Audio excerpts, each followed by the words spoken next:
Vai, água para mim.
Poxa aí, Du, você viu que a pulseirinha tá ali?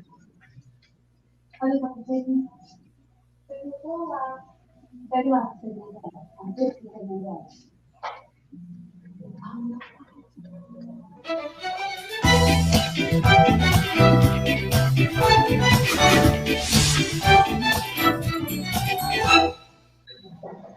Olá, você que nos acompanha em todo o Piauí. Muito obrigado pela audiência. Começando mais um Douglas Cordeiro Entrevista, neste sábado, dia 8 de maio de 2021. E hoje, recebendo o professor Ayrton Costa, climatologista, professor da Universidade Estadual do Piauí. Quando anunciava ontem, professor, a sua entrevista, o Tássio disse, então amanhã tem tempo bom, né? Tempo bom, tempo bom. O tempo sempre é bom. Se o tempo está bom, mas tem uma solução, tem uma previsão. Professor, muito obrigado pela aceitação do convite, disponibilizar seu tempo neste sábado para participar conosco, para antecipar, para levar essas informações a todo o estado do Piauí e a outros estados que nos acompanham também. Boa noite, Douglas. É sempre um prazer, né, estar participando da sua iniciativa de comunicação. Você que tem uma penetrabilidade muito grande no interior, não só na faixa norte, mas também na faixa sertaneja. E esse é o tipo de informação que tem relevância para essas comunidades, né? Principalmente o pequeno agricultor, que padeceu muito com a irregularidade da estação chuvosa 2021. Professor, o programa também tem o objetivo de contar um pouco da história do nosso entrevistado. Então, eu queria que o senhor iniciasse contando um pouco da sua história. Como é que... quem é a família do professor Ayrton Costa? Veio de onde? Como é que começou esse interesse pela geografia e, posteriormente, pela climatologia? Perfeitamente, Douglas. Eu sou filho de uma mãe maranhense, caxiense, quebradeira de coco, doméstica, como a tradição de muitas mães, de muitos professores, de muitos profissionais, né, de todos os matizes, que migraram para Teresina, a cidade grande, né, a cidade que atraía em busca de oportunidade. E sou filho de um pai carpinteiro, descendente, vamos dizer assim, de um cearense. Eu tenho sangue maranhense, sangue cearense, que essa é a matiz que caracteriza o povo piauiense, né? O piauiense, de modo geral, ele tem muito esse pé no Maranhão e esse pé no Ceará. E esse meu, vamos dizer assim, meu elan, esse meu gosto pela geografia e pela climatologia, ele aconteceu no interior da vida acadêmica, quando eu assumi a função na Universidade Estadual do Piauí, através de concurso público. A minha formação, eu tenho 3 formações acadêmicas, eu sou bacharel em Direito, licenciado em História e licenciado em Geografia. De tal forma que, quando eu ingressei na universidade, e a UESP não tinha, a exemplo da Federal, na Federal as cadeiras são especializadas, você tem professor para cada área específica. Na UESP, não, a UESP, o professor, ele é um generalista. Como é um generalista? Porque, historicamente, a UESP nasceu, Douglas, com a finalidade de formar professores. A contribuição social da Universidade Estadual do Piauí para a formação de mão de obra do magistério é incontestável. Então, todos os professores formadores, todos os professores da Universidade Estadual do Piauí, das licenciaturas, eram, originalmente, em tese, clínicos gerais do ensino. Então, quando eu cheguei, eu recebi a disciplina de climatologia como um desafio, não era a minha praia, a minha formação na história possibilitava que eu trabalhasse mais os temas econômicos, mais os temas históricos e os temas políticos dentro da geografia. Mas como fui desafiado e comecei a desenvolver esse projeto, e uma demanda da própria universidade é você pesquisar sobre o tema, escrever, envolver seus alunos, contagiar seus alunos dentro de um objeto de pesquisa. Ao longo de 15 anos, eu acabei por me especializar na prática, ou seja, começar a me interessar por esta temática, desenvolver estudos especificamente sobre aqueles fenômenos que destoam da média histórica, que são chamados fenômenos extremos. O interesse pelo extremo, o interesse pelo desastre, o interesse pela estiagem, pela cheia, pela enchente, pela enxurrada, foi que me levou basicamente a começar a desenvolver uma pesquisa específica sobre o clima e construir essa referência hoje dentro do segmento, tanto acolhida pela mídia local, quanto pela academia e hoje também em outros institutos de ensino. Então, esse é um resumo da minha história. Eu sou teresinense de nascimento, geógrafo de formação, a formação que eu abracei, e trabalho com a climatologia para formar professores de geografia que tenham uma visão mais aberta, mais inovadora, mais propositiva sobre os fenômenos atmosféricos. Professor, em termos de graduação, o senhor formou-se em licenciatura plena em geografia, não é isso? E aí daí o senhor buscou uma especialização, mestrado, como é que foi o estudo pós-graduação? Exatamente, né? Nós sabemos que ainda há grandes dificuldades. Embora nos últimos anos, nos últimos 20 anos, cresceu muito as ações de pós-graduação, tanto a nível de especialização quanto a nível de mestrado e doutorado, ainda há muitas restrições, principalmente no estado do Piauí. Eu sou pós-graduado em Geografia pela Universidade Federal do Piauí, que tem um mestrado excepcional na área das ciências geoambientais, na área do ensino de geografia, é um mestrado que vem adquirindo uma referência relevante, não só no estado do Piauí, mas na faixa do meio norte, né, e parte do sertão. Estou agora trabalhando para o doutoramento, né, uma perspectiva, estou vinculado aí a 2 grupos de pesquisa muito interessantes. Estou vinculado hoje à Associação Brasileira de Climatologia, a ABClima. Inclusive, recentemente fui convidado para fazer a abertura, né, um motivo de muito orgulho, a abertura do maior evento de climatologia do Brasil, que é o Simpósio Brasileiro de Climatologia Geográfica. E, Douglas, a abertura vai ser justamente sobre esses diálogos entre o sertão, entre o peão, entre o vaqueiro, entre o profeta da chuva, como o nosso Zé Dada lá de Castelo, e a academia, o pesquisador, o cientista, o climatólogo. Então, eu vou estar ali mediando uma mesa que vai ter, de um lado, a sabedoria popular e, do outro lado, o saber acadêmico, que é um convite honroso, extremamente prazeroso para alguém, né, filho de uma quebradeira de coco e de um carpinteiro. Professor, já que o tema é este, me veio aqui à cabeça, porque desde os primórdios a gente tem o homem sempre observando o tempo e tirando conclusões a partir destas observações. Ainda hoje isto ocorre. Muita gente do interior que tem vivência com a agricultura, que tem vivência com a zona rural, sempre desprovida de equipamentos. Ora, se nós temos problemas em cidades maiores, nós vamos tratar daqui a pouco, você imagina em cidades menores. E essas pessoas costumam aprender de forma empírica, de forma prática, como observar o tempo e fazer algumas previsões. Então, como intermediar o conhecimento, que é um conhecimento, digamos, histórico, que vem lá desde os primórdios de observação, com o conhecimento científico? Perfeitamente, né? Eu gostaria de dizer que a academia, nesse sentido, a geografia, a climatologia e até outras ciências, como a biologia, por exemplo, encaram com muita seriedade, com muito acolhimento, o chamado saber primitivo, saber popular, saber tradicional. Nós respeitamos bastante a expertise construída pelos caboclos, pelos vazanteiros, pescadores, agricultores, ao longo de gerações. É lógico que, especificamente no campo que eu trabalho, que é o campo da climatologia geográfica, nós sabemos que existe uma física do céu que rege os fenômenos atmosféricos, e essa física, ela sofre mudanças ao longo de 30 anos, que é o período que caracteriza o clima como um fenômeno de estudo.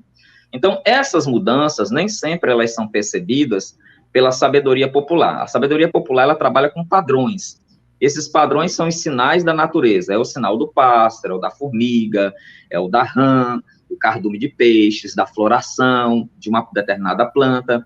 Então, quando há uma mudança nas condições naturais, tipo assim, padrão de umidade, padrão de temperatura, padrão de chuva, a natureza ela demora para responder, ou seja, ela é a primeira a ser penalizada. As plantas e os animais começam a ser penalizados por essa mudança, de tal forma que as pessoas, os profetas da chuva, eles demoram tem um delay, como a gente usa na comunicação, demoram para compreender essas mudanças. E as previsões, elas continuam sendo feitas como se fosse um quadro de normalidade. Daí, às vezes, incorrer em erro. Ocorrer algum tipo de erro na previsão. Como ocorre erro também na previsão dos meteorologistas, né? Os mapeamentos trabalham com uma escala de complexidade muito ampla, as variáveis são muitas, ou seja, são muitos números para o computador computar e ler, e às vezes há uma distorção. Mas de tal forma que existe uma relação profunda entre a sabedoria dos antigos, a sabedoria popular, e aquilo que a academia produz. Até porque não existiria academia se não fosse esse saber primitivo. Professor, o interesse hoje destes alunos que ingressam no curso de geografia, primeiro o interesse pela geografia, o interesse pela pedagogia, buscar uma formatura de professor, vamos trocar em miúdos aqui, de professor. Muitos para o ensino médio, outros visando o ensino superior e se aprofundar naquela área, depois escolher uma área como a climatologia. Como é que está o interesse, como é que o senhor tem avaliado o interesse do piauiense por este tipo de formação, ou seja, a busca para ser professor? Muito bem, né? A gente sabe que existe uma construção cultural, uma representação, vamos usar essa expressão, que coloca que algumas carreiras, elas são meritocráticas, elas estão em ascensão, e elas proporcionam, vamos dizer assim, um quantum remuneratório muito maior do que o magistério. De tal forma que a maior parte dos jovens acaba convergindo para essas carreiras ditas mais elitizadas, como a área jurídica, como a área da medicina, e as licenciaturas são colocadas em segundo plano. Então, essa é uma visão inicial que se coloca. Porém, a busca pelas licenciaturas continua vigorosa. Muitos jovens optam pela licenciatura não por necessidade, mas por convicção. Tanto que excepcionais profissionais da licenciatura são formados todos os anos. Grandes profissionais, grandes produtores de conteúdo, pessoas que vão produzir um novo conhecimento pedagógico em todas as licenciaturas, seja os pedagogos propriamente dito, seja as licenciaturas específicas, como a minha, geografia, história, química e a física, e esses profissionais, eles exercem um papel fundamental. Havia uma grande preocupação, e eu confesso para você, alguns anos atrás, sobre o destino das licenciaturas, sobre a procura das licenciaturas, e sobre essa construção que estigmatizava a profissão professor em função dos seus rendimentos. Até porque nós não podemos passar pano, né? Nós vivemos em um país que a profissão do professor ela é muito diversa. Você tem desde aqueles professores que são referências no universo acadêmico, até aquela professora lá do interior, daquela creche, que é super desvalorizada, e ela tem um papel tão essencial quanto os doutores que produzem pesquisa aplicada. Então, há necessidade no Brasil de se construir uma política, muito tem sido feito, mas precisa aprimorar, que valorize toda a cadeia de ensino, todos os profissionais, da base até a pós-graduação. Porque nós sabemos, Douglas, né, que o ensino tem o condão de transformar, de mudar completamente a vida das pessoas. Então, não há uma só profissão que não dependa do trabalho, né, do esforço, da dedicação de um professor. Agora, na universidade, professor, nós temos um tripé, que é ensino, pesquisa e extensão. A pesquisa é fundamental para a produção de novos conteúdos, de novos conhecimentos, de tecnologia. Como é que está a pesquisa hoje no Piauí? Excelente pergunta, né? O Piauí avançou muito no campo da pesquisa. Se você imaginar que nós tínhamos, alguns anos atrás, nós só tínhamos uma universidade, que era a UFP, que desenvolvia pesquisas em diversos segmentos, nas ciências da natureza, nas ciências exatas, depois nas ciências da educação.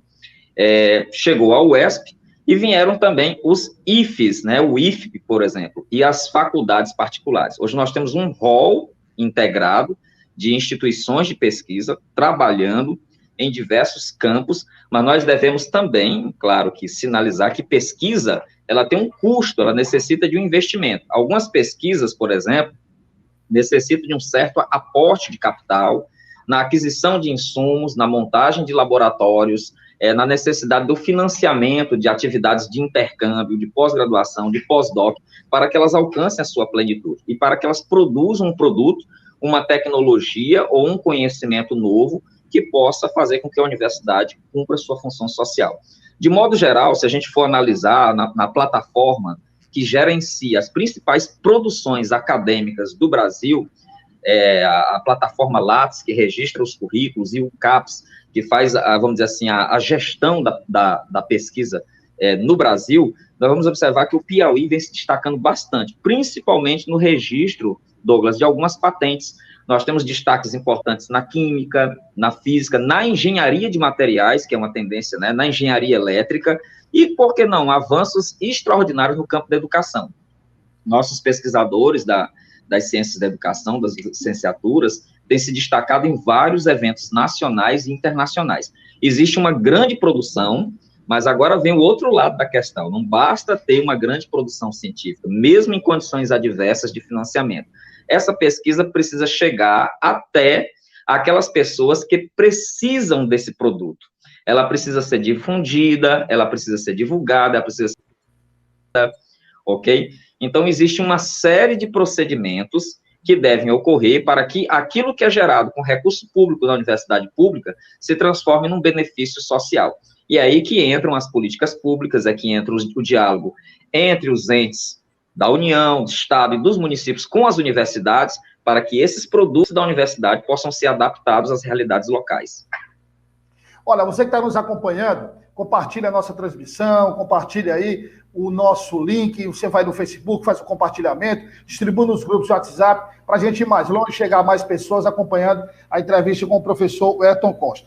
Professor, vamos partir para a questão mais prática, que é essa estrutura, porque nós temos, por exemplo, Estados Unidos.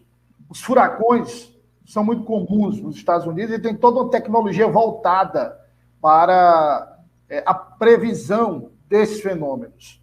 O Japão, por exemplo, nós temos a questão dos terremotos. Também tem uma tecnologia, inclusive na engenharia civil, voltada para esta questão de previsão, de se antecipar a estes fenômenos naturais, a estes episódios que já tiraram milhares de vidas. No caso das chuvas, essa questão da intensidade é um problema já mundial, principalmente com a questão do aquecimento global. Cada vez mais a gente, parece um paradoxo, mas cada vez mais se entende menos essas mudanças que ocorrem, né? Quer dizer, eu lembro que quando a gente conversa com algumas pessoas sobre isso, eles dizem assim: pois no meu tempo, normalmente a chuva era assim, assim, assado. Agora está chovendo assim, eu não entendo. Quer dizer, essas mudanças que ocorrem. E aí, para isso, tem que ter tecnologia. E existe tecnologia para isso. Então, eu queria aproveitar, a partir de agora, para a gente analisar de forma nua e crua a situação do Piauí. Como é que o estado do Piauí está? Nós já falamos isso outras vezes, mas agora tem mais tempo para falar. Como é que o Piauí está equipado, aparelhado para fornecer informações minimamente suficientes para fazer previsões, não só para ajudar plantadores, agricultores, agricultura familiar, mas para prevenir, inclusive, enchentes que são comuns no nosso estado? Excelente pergunta, né? Sempre que a gente toca nesse assunto, a gente se depara com permanências, com situações que permanecem ano após ano, e também com algumas novidades. Quando a gente fala novidade, nem sempre essas novidades elas são positivas. Vamos considerar a rede de monitoramento pluviométrico no estado do Piauí. Essa rede, historicamente, lá no seu início, ela foi montada a partir de unidades medidoras do DENOX, da CHESF, depois incorporadas à Agência Nacional das Águas, depois nós tivemos as unidades do Instituto Nacional de Meteorologia, e por último, a rede do CEMADEM, além de uma rede própria da Secretaria Estadual dos Recursos Hídricos, a SEMAR. Muito bem. Essa rede, se a gente considerar no seu conjunto, ela encontra-se bastante sucateada. Se a gente considerar os equipamentos automáticos, os equipamentos mais avançados, um ponto que a gente já vem batendo, né, essa parceria que nós temos aí, já está com 2 anos que você bate nessa questão, a gente já várias matérias, que nós temos a cada ano uma perda da nossa capacidade de monitoramento federal. As estações meteorológicas automáticas, que são as mais avançadas, que funcionam sem a interferência do homem, nós estamos com um déficit de mais de 50%. Mais de 50% delas não funcionam. Apesar dos pleitos que foram feitos, com a ajuda da bancada federal, para que o Ministério... O senhor está falando mais de 50% do estado inteiro. Exatamente. Mais de 50% no estado inteiro. Então, essa rede federal, ela está sucateada por uma coisa básica, às vezes uma bateria, né? Um sensor que queimou. Nós temos a rede do CEMADEM, que é a rede federal, também ela vem apresentando ano após ano falhas e panes. Não é uma estação completa, é só um pluviômetro. E isso também tem dificultado a coleta de dados. Como eu já mencionei em diálogos anteriores, quando você não tem o dado, a informação bruta, qual é a informação, quantidade de chuva, essa informação ela deixa de alimentar o software, o programa que gerencia esses dados para fazer a previsão. Então, se você não tem esse ingrediente, vamos imaginar como se fosse o tempero, né, de uma panelada, por exemplo. Se você tem pouco sal, se você tem pouca pimenta, pouca gordura, a panelada não vai ficar gostosa, né? Então, tem que ter na medida certa. Então, na previsão do tempo, para quem está nos assistindo, se nós temos dados incompletos, o produto dessa previsão vai ter a chamada baixa assertividade. Isso quer dizer o quê? A previsão vai dizer, vai acontecer chuva no dia tal, e a chuva não vai acontecer. Ou ela vai acontecer acima da média, abaixo da média. Então, hoje nós temos um déficit tecnológico. Isso não quer dizer que o Piauí está trabalhando completamente às cegas. Não, existe um esforço muito grande. Eu sempre costumo dizer que nós temos a gerente de hidrometeorologia, a doutora Sônia Feitosa, é uma profissional de mão cheia, muito diligente. A gente tem aí uma série de produtores, olha aí, o setor privado, a gente tem que parabenizar aos fazendeiros, aos serradeiros, aos sertanejos, que mantêm dentro de suas propriedades, às vezes tem fazendas, Douglas, no Cerrado, que tem uma estação meteorológica completa, conectada a uma rede global, gerando dados a nível internacional, que são acessados por norte-americanos, por europeus, e às vezes nós não temos acesso a esse dado. Mas aí, exatamente, é isso que eu ia perguntar, mas aí você tem, por exemplo, uma grande fazenda dos Cerrados, que tem uma estrutura dessa para uso próprio, eles investiram com recursos próprios, compraram, montaram, para desenvolver o trabalho deles, né? Exatamente. Eu creio que o futuro, dentro dessa condição hoje de sucateamento do aparato público, se não ocorrer um investimento efetivo, o futuro vai ser parceria. Essa que é a palavra-chave do momento. Se você tem unidades produtivas, que tem um equipamento de ponta, uma estação norte-americana e europeia gerando dados, esses dados poderiam ser socializados. Aí vem a parceria com um órgão estadual, como a UESP, ou com a Secretaria de Meio Ambiente, e esses dados seriam tabulados, organizados, para gerar modelagens, para gerar mapas mais precisos, porque esse conhecimento não é conhecimento para ficar ali numa biblioteca, na academia, não. Esse conhecimento vai direto para o produtor, ele volta para o produtor, né, na forma de uma informação de previsão, na forma de uma análise de risco, para facilitar os planejadores que estão, vamos dizer assim, com a perspectiva da safra vindoura, para organizar o plantio. Então, é uma informação muito pragmática. Então, o futuro deve ser esse. Eu já assisti algumas entrevistas do atual diretor do INMET, que é um homem que tem manifestado muito interesse em reorganizar o Instituto, dele fazer parcerias com órgãos estaduais, inclusive essa parceria que nós estávamos ensaiando é da Universidade Estadual, mas nós sabemos que isso demanda um aporte de recursos, seja do INMET, seja do Tesouro Estadual, para que nós possamos estar presentes, né, em todo o estado do Piauí. Não é uma coisa tão simples de se fazer. Apesar de uma estação não ser um equipamento caro, a manutenção periódica dela onera um pouco. Então, esse é o cenário. Nós temos esses buracos, basicamente os dados que ainda chegam são das estações da ANA-Chefs, das estações do IMET que funcionam, e do CEMADEM, e é justamente com esses dados que são construídos os relatórios de risco, que as defesas civis também constroem seus planos de gestão de risco, e a pesquisa acadêmica vai produzindo seus artigos e seus mapas. Professor, aí eu pergunto ao senhor, diante desses buracos que o senhor falou, como construir um plano de contingência, um plano que possa prever algo que possa acontecer nas regiões que comumente ocorrem enchentes, os rios transbordam, chegam às cidades, como fazer algo que tenha o mínimo de rigor científico e que se possa acreditar com tantos buracos assim? Perfeitamente, é uma pergunta excepcional. Eu costumo dizer que imitar coisa boa, imitar experiências exitosas não é nenhum demérito. Eu costumo olhar para o nosso vizinho, o estado do Ceará. O Ceará, Douglas, é hoje a maior referência em monitoramento meteorológico do Norte e Nordeste. O Ceará tem um órgão chamado FUNSEMI, Fundação Cearense de Meteorologia. A FUNSEMI tem hoje um corpo de doutores e profissionais no campo da meteorologia e da análise sinótica, análise do tempo, que não fica abaixo do Instituto Nacional de Pesquisas Espaciais. É um órgão que acumulou uma expertise, um know-how tão fantástico que hoje ele é convidado para a chamada reunião de consenso nacional que define a previsão para todo o Brasil.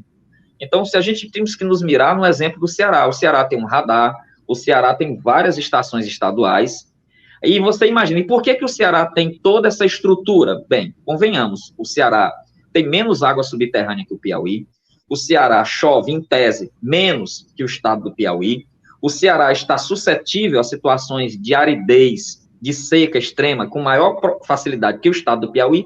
Então, justamente por ser penalizado, pelas intempéries climáticas, o Ceará investiu. E por que o Ceará investiu? Investiu para minimizar a condição de risco, para estar antecipado, se antecipar aos fenômenos e produzir uma resolutividade, uma assistência social e uma assistência ao produtor. Então, no Piauí, nós precisamos hoje, e é uma decisão de caráter político-administrativo, é uma decisão que tem que ser tomada pelas autoridades, nós temos hoje que nos basear nos dados que são gerados dentro do próprio estado. Hoje, todos os mapeamentos feitos no Piauí, né, apesar dos dados que são produzidos pela SEMAC, que são dados relevantes, são análises generalistas. O que é isso? São análises baseadas naquilo que São José dos Campos, que Brasília produz, aquilo que o INPE produz, que o INMET produz, que apesar de serem dados importantes, são dados extrapolados e generalizados para um território de 8,5 milhões de quilômetros quadrados, com características topográficas de altos e baixos de relevo, com características climatológicas, com características de ocupação humana e de atividades produtivas totalmente divergentes do Piauí. Então, a gente precisa trabalhar dentro da nossa escala, dentro da nossa realidade, a partir de equipamentos que sejam colocados sobre o sítio do estado do Piauí, sobre o território do estado do Piauí. Então, essa é a grande questão hoje.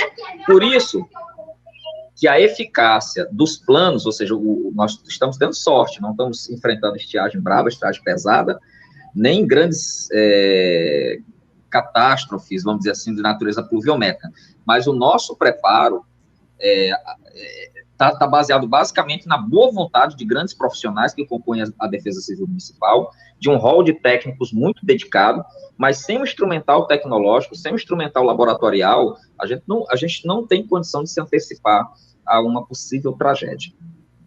Professor, vamos tentar aqui resumir, mas tentar mostrar para quem nos acompanha é o seguinte: o que é que seria ideal, minimamente ideal? Claro, se eu fosse capaz de escolher, eu colocaria, por exemplo, o INPE aqui no Piauí, a mesma estrutura, não tem como, isso é utópico, mas minimamente necessária a estrutura para fazer previsões acertadas, mais próximas da realidade, confiáveis. O que é que nós precisaríamos? Primeiramente, a gente tem que pensar numa mudança no organograma, né? No organograma da gestão da informação climática e meteorológica. Essa informação ela precisa estar vinculada ao setor que mais necessita dela. Quem é que mais necessita hoje da previsão meteorológica? São os agricultores. Então, pega a gestão da meteorologia e passa para a Secretaria de Agricultura. Dota ou cria um instituto, né, aos moldes do INMET no padrão estadual, voltado especificamente para isso, copiando a experiência cearense. Faz um aporte de recursos, monta um quadro técnico, pode pegar das universidades e da própria administração, e instala os equipamentos em pontos estratégicos. É interessante que a gente tem que ter umas estações no Cerrado, onde está hoje o boom da produção da soja, do algodão, do milho, da criação de gado, e também estações no Sertão, como forma de qualificar essas sociedades para as situações de estiagem. E aí você faz um monitoramento mais preciso, mais assertivo, e que possa gerar um benefício para esses segmentos sociais. Então, eu pensaria inicialmente dentro dessa ação. Não dá para colocar nos 224 municípios, escolhe os polos estratégicos, coloca um equipamento, faz uma mudança no organograma para gerar uma informação direcionada para quem realmente precisa desta informação. E não esquecer das cidades maiores, né? Parnaíba, Piripiri, Teresina, Picos, Floriano, que são as que mais padecem quando há situações extremas de precipitação. Aí eu pergunto ao senhor, seria possível começar a montagem dessa estrutura com o que se tem hoje na iniciativa privada do Piauí? Sem dúvida nenhuma. Nós não podemos pensar, e acho que isso é um paradigma hoje no Brasil, em nenhuma ação que tenha repercussão sobre o patrimônio, sobre a vida das pessoas, sobre a produção, deixando de lado a iniciativa privada. Isso tem que ser feito no âmbito de uma parceria. Você fala muito em parceria público-privada, né? Às vezes as pessoas mitificam muito, mas é uma necessidade. Tem que envolver o setor produtivo nesse processo, porque essa informação ela vai retornar para este segmento. Então, é preciso pensar numa solução política administrativa, de gestão, que contemple também a presença do segmento privado, para que essas informações elas possam gerar um benefício, não possa ser só uma informação bonita que vai ficar ali guardada nos anais, nos relatórios, mas que ela possa ser utilizada pelo agricultor, do grande ao pequeno, para melhorar a performance das suas safras. Professor, e pensando nessa estrutura mínima, contando com o que tem, era melhor zerar tudo, aproveitaria pouco? Como é que se começaria a criação dessa estrutura, contando com o que a gente tem? Bem, nós não podemos zerar, né, o que temos. O que nós temos, ele tem sido bastante utilizado, né, intensivamente utilizado. É fundamental, sobre o que nós temos, avançar. A gente precisa hoje, a situação é avançar. A gente precisa avançar do ponto de vista da qualificação da mão de obra dentro desse segmento. Precisamos avançar no vínculo desses profissionais, que eles têm que ter uma segurança. Você não pode estar trabalhando só com terceirizados dentro de um segmento que envolve uma informação que é uma informação de risco, que é uma informação estratégica. Então, tem que ser um profissional de carreira, ele tem que estar se dedicando ali 24 horas a essa pesquisa. A gente tem que pensar em ampliar o alcance desse órgão de monitoramento. Hoje nós temos, por exemplo, Douglas, uma série de informações que estão dispersas pelo estado do Piauí através da Emater. Nós temos muitos dados maravilhosos, gerados ao longo de décadas pelo Emater, que precisam ser organizados, ok? Para servir de base para a criação, por exemplo, por que não um modelo de previsão do estado do Piauí? Um modelo de previsão construído a partir dos dados históricos que foram acumulados pela administração pública estadual e pelas administrações municipais.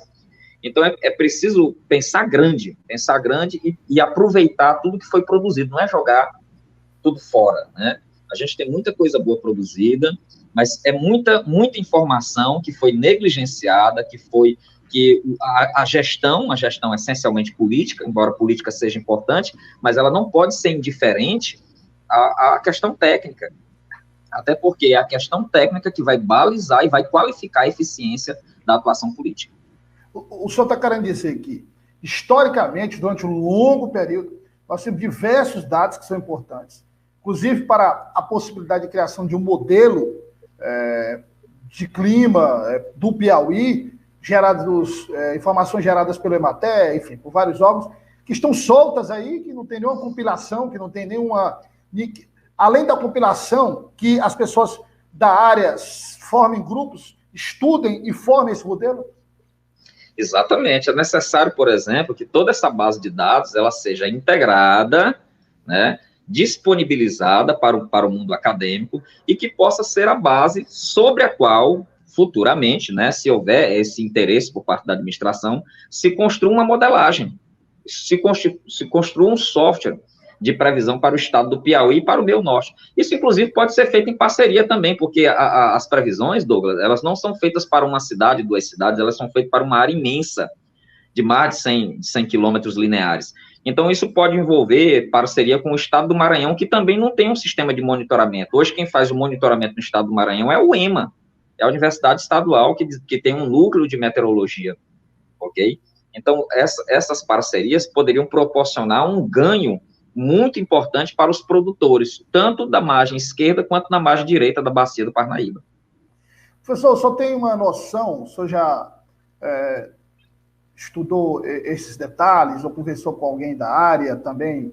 Quando eu falo da área, eu digo de estimativa de preço, o senhor tem uma ideia de quanto precisaria ser investido para que nós tivéssemos essa estrutura mínima no estado do Piauí, contando com a estrutura que já temos?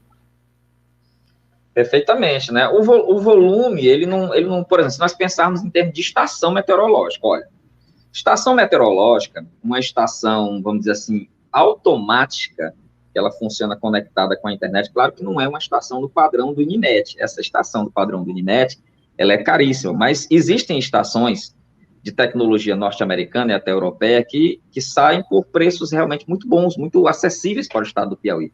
Uma estação dessa não sai por menos, vamos dizer assim, aliás, por mais de R$5.000, geralmente oscila de R$5.000, R$4.000 o valor de uma estação dessa. Então, considerando que a gente precisa aí, para ter uma cobertura razoável, umas 25 estações, já seria de bom tamanho. Eu estou citando aqui generalizando, criando um padrão médio para que a gente possa... Só me perdoe, mas vamos considerar R$5.000. O senhor está falando de 25 estações. Vamos colocar aqui 100 estações, que eu acho que seria demais 100 estações, mas 50 estações seria seria uma quantidade excelente para pegar estados. 50 estados, nós teríamos R$250 mil, professor. Quer dizer, para a bancada federal, seja para o governo, seja para quem for, não significa absolutamente nada. Para você ver, né?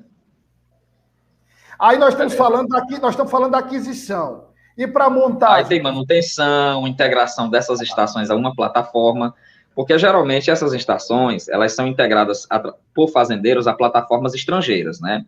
Então, essas estações, elas precisariam estar integradas a uma plataforma. Aí sim, aí tem um outro custo. Gerar essa plataforma sob o controle ou da Universidade Estadual ou da SEMAR para gerenciar esses dados, para colher esses dados, né? Depois, a construção de um software de previsão, que aí já é uma análise muito detalhada, que envolve, assim, um outro rol de profissionais, com outra qualificação, para compreender os dados do passado e do presente para gerar o modelo. Por exemplo, a FUNSEMI, ela tem um modelo de previsão, a Fundação Cearense de Meteorologia, mas isso foi gerado ao longo de décadas de atuação. Nós não temos esse know-how, né? Nós precisamos construir isso. Nós não vamos começar do zero, mas nós vamos começar com uma base de dados cheias de buracos, cheias de falhas, por anos e anos, vamos dizer assim, de descaso com o monitoramento. Agora, considerando essas 50 estações, o software, a instalação, a conectividade com outras estações, com outros sistemas, no total se gastaria o quê, professor?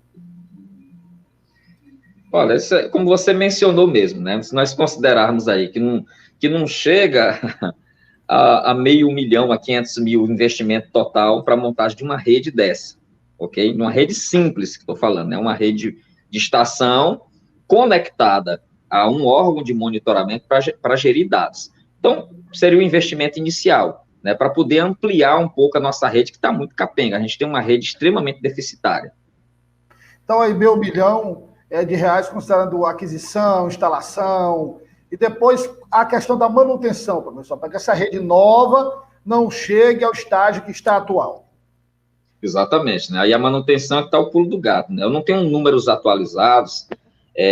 Claro que todo equipamento ele sofre uma depreciação. Como é um equipamento que precisa estar ao ar livre, ele está constantemente bombardeado pela insolação, variação de umidade, chuva, e vez por outra você vai ter problemas de sensores, ok?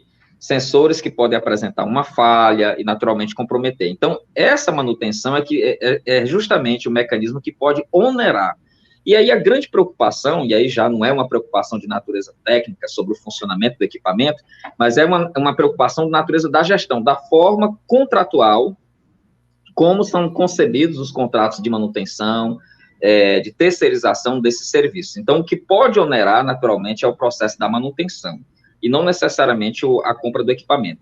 Certa vez, eu conversando com a professora Sônia Feitosa, ela me contou que receberam, numa época passada, algumas estações norte-americanas maravilhosas, mas essas estações, elas não tinham sobressalentes, elas não tinham peça, elas não contavam com manutenção, então acabou se tornando um elefante branco, estações top, né, de alta performance, mas que uma vez apresentando pane, elas simplesmente pararam e não tiveram mais operacionalidade.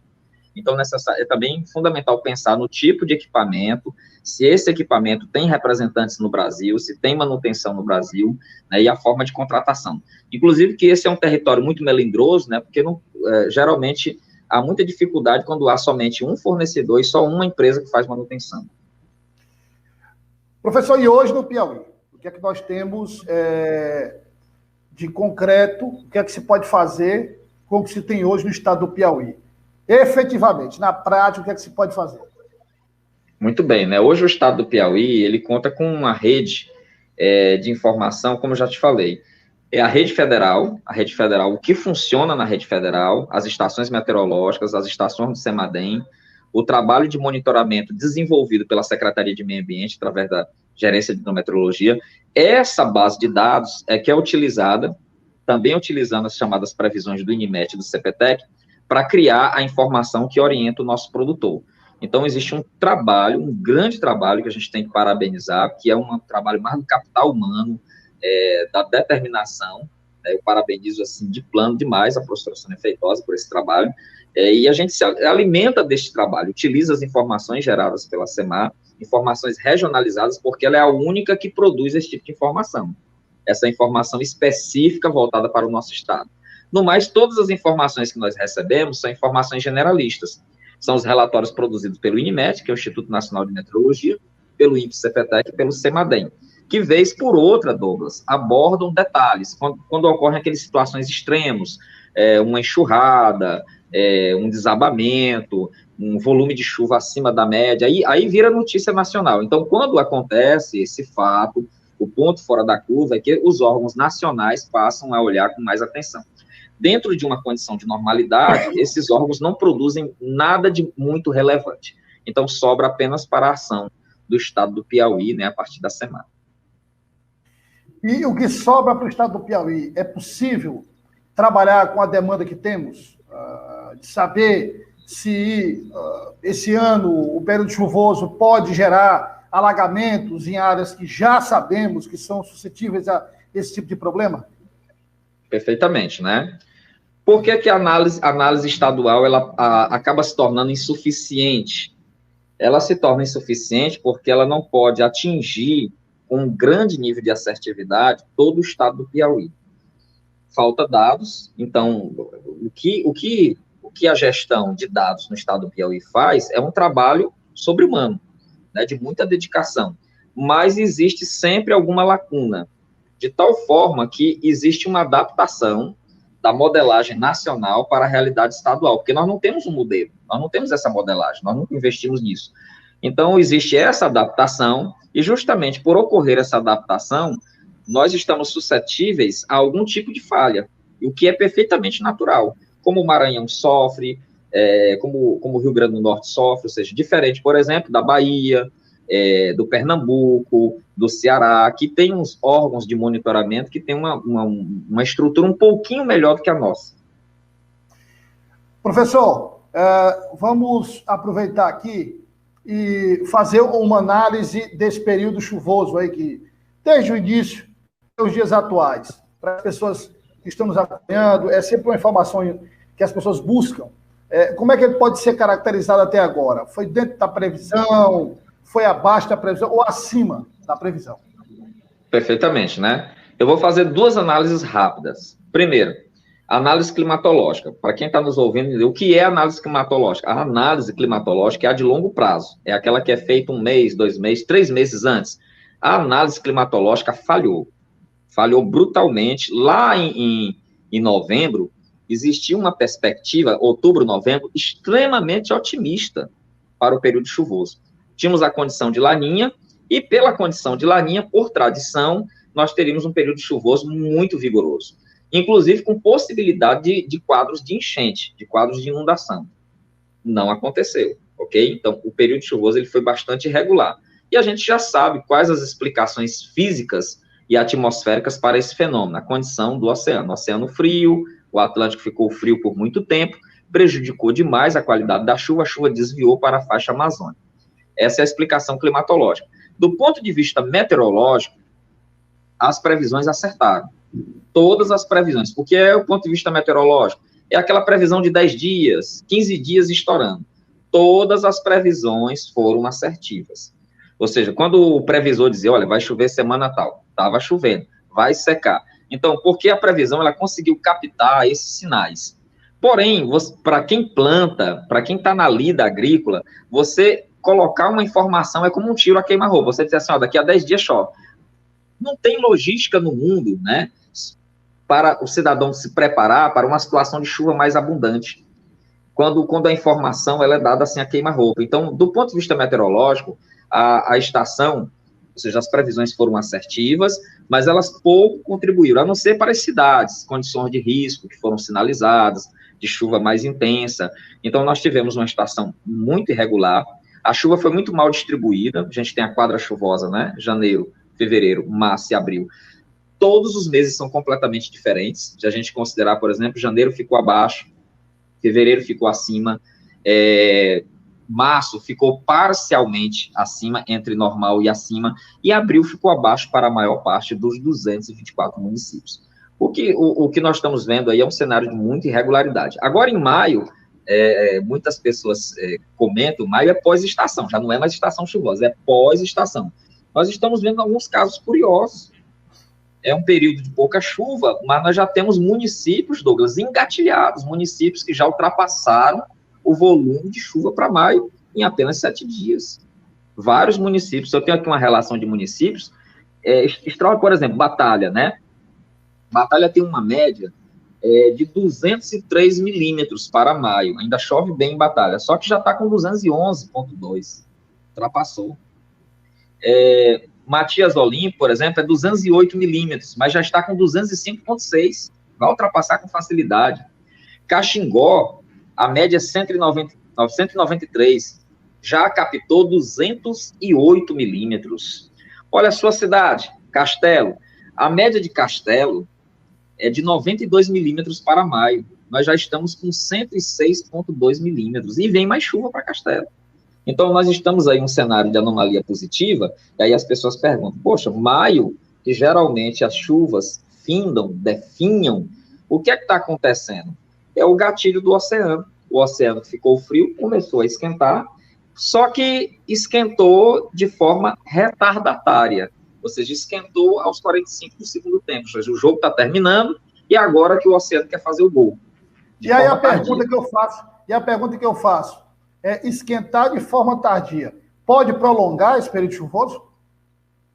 Bem, aí eu volto para a previsão climatológica. O INMET divulgou, mês passado, final do mês passado, a previsão climatológica. E ele coloca o trimestre, né, maio, junho e julho, com chuva acima da média. Aí as pessoas ficam perguntando, mas tem chuva em junho, tem chuva em julho? Tem chuva. Gente, tem chuva em todos os meses do ano. Só que os valores de chuva previstos são tão desprezíveis, Douglas, são tão, assim, irrisórios, vamos dizer assim, que não se considera uma chuva, né, propriamente dita. Mas existem as medições históricas. Então, o Unimet, ele está colocando chuva acima da média para as cidades do norte do Piauí, somente elas, acima da média no trimestre. Então, por exemplo, se você pegar uma cidade como Miguel Alves, chove em Miguel Alves em junho 15 milímetros. Se chover 16, já está acima da média. Existe essa possibilidade de chover mais. Então, não há nada de extraordinário, mas existe uma possibilidade de nós termos chuva acima da média, 10%, 15%, 30% ou mais em muitas cidades. Só que em cima de valores absolutos, de valores médios muito pequenos, ok? A grande surpresa está sendo efetivamente maio. Pois é, e aí então não há uma previsão de esticar demais tudo. A questão é ver o que é que sobra, o que é que sobrou, e esperar, como já existe em algumas cidades, um mês com o índice de pluviométrico maior do que o que se previa, o que aconteceu em anos anteriores. Mas a pergunta também que cabe, professor, é a seguinte: com esta quantidade de chuva maior do que a previsão histórica, a série histórica, há possibilidade de inundação? Veja bem, né? A maior parte das autoridades em defesa civil do estado do Piauí já vem descartando essa situação, porque a questão da inundação, do alagamento, vamos dizer assim, depende de uma série de fatores, Douglas. Vamos pegar aqui os municípios mais vulneráveis, que são os municípios ali do Maratoã e do Lungá. Então, aquela região é bastante vulnerável e o processo, vamos dizer assim, de inundação depende de quê? Depende de chuvas acentuadas a montante da bacia, ou seja, nas partes mais altas, nas cabeceiras, chuva constante, chuva persistente, que vai aumentar a vazão, o volume, e, consequentemente, por ser uma área mais baixa ali, ocorrer os eventos de inundação. Essa chuva persistente na cabeceira não está acontecendo na proporção, ou seja, nós não tivemos uma sequência, março, abril, maio chuvosa, para categorizar isso. O outro fator é da condição, inclusive nós comentamos na nossa entrevista anterior, seria a condição de saturação do solo, que já estava sendo identificado, por exemplo, em Barras, né, um solo muito úmido, com pouca capacidade de absorção, só que essas interrupções favoreceram a evaporação dessa umidade. Então, a gente já começa a ter o quê? Uma perda de umidade do solo. Essa perda de umidade do solo, por evaporação, ela já vem sendo identificada pelo chamado monitor de seca. Monitor de secas do Brasil é um trabalho executado pela Agência Nacional das Águas, um trabalho de grande qualidade, que mostra o avanço do processo de estiagem. Perfeitamente natural, né? Termina o período chuvoso, está terminando, começa a avançar as áreas secas. Uma seca verde, né, por sinal, mas o solo começa a perder umidade. Então, de tal modo que não há esse risco, pelo menos considerando a previsão climática e considerando a fala e a experiência, né, de quem está vivenciando lá nos municípios essa condição. Professor, eu queria agradecer a sua participação, já caminhando aí para o final do programa. Tem muito assunto, a gente podia passar aí muito tempo falando, só que o professor Wellington está sempre participando dos programas, do portal, sempre comentando os fatos do dia, quando necessário, então a presença é sempre constante. Tem aqui a Isaura, inclusive, dizendo que o senhor é candidato a deputado estadual dela. Olha, o professor já está extrapolando o limite geográfico, digamos assim. Agora para a geopolítica. Professor, muito obrigado pela participação. Foi um prazer participar desse bate-papo com o senhor, aprender um pouco mais sobre geografia, embora eu goste mais de história do que de geografia, eu sou mais... O jornalista normalmente é mais ligado à questão histórica do que geográfica, mas tem, por exemplo, meu tio Elísio, que é do IBGE, que é formado em geografia, tem amigos que são formados em geografia, enfim, o professor Mário Ângelo, por exemplo, que eu tive aula... é uma referência. Gente fina demais. Mário Ângelo, que é um grande professor, e a todos os geógrafos do Piauí, um grande abraço, os professores. Foi um prazer recebê-lo aqui, professor. Espero contar mais vezes com o senhor. Prazer é todo meu. Inclusive, você fez referência ao IBGE. Eu estive participando pela primeira vez de uma reunião técnica do REAGRO do IBGE, reunião de alto nível, viu? A gente tem um corpo técnico maravilhoso. E estamos sempre à disposição na Universidade Estadual do Piauí, quando você precisar. para esclarecer a sociedade piauiense dos fenômenos do céu e da terra, viu? Forte abraço, meu querido. Obrigado, professor, pela participação. Muito obrigado, até a próxima. Tá aí o professor Ayrton Costa conversou conosco no Douglas Cordeiro Entrevista. A entrevista vai ficar na nossa página no Facebook, vai ficar no YouTube, e você que não assistiu toda a entrevista, ou você que não assistiu a entrevista, mas vai passando lá depois, no Facebook está lá. Tá? Não perca, assista todo um trecho apenas, mas você é o nosso convidado. Queria aproveitar aqui a oportunidade para desejar um feliz Dia das Mães a todas as mães do Piauí, um Dia das Mães completamente diferente, né? Um Dia das Mães com pandemia, aqueles almoços tradicionais, os encontros tradicionais, infelizmente, está difícil acontecer, né? Porque a pandemia impede essa proximidade, né? Mas eu queria desejar a minha mulher, a Milena, um feliz Dia das Mães, agradecer por tudo que ela faz, tanto pela Isadora quanto pela Rânia. Parabenizar minha mãe, dona Ana Maria, também agradecer a tudo que ela fez ao longo da minha vida, o trabalho, o empenho, a dedicação, e a todas as mães piauienses que são guerreiras, que são mães que lutam, mães que cuidam da casa, mães que cuidam dos filhos, as mães que cuidam de levar, muitas delas, o pão de cada dia para sua casa, enfim, a todas as mães, parabéns, um feliz Dia das Mães. Espero que em 2022 a gente possa ter aquele tradicional Dia das Mães. Todo mundo reunido, família reunida, muita festa, muita felicidade, muita alegria. Uma boa noite, um ótimo sábado a todos. E a gente volta na segunda-feira, às 7h30 da noite, com o Reunião de Pauta. Eu e o Tássio Cruz. E no próximo sábado, às 7h30, mais um Douglas Cordeiro Entrevista. Um grande abraço a todos. Até a próxima.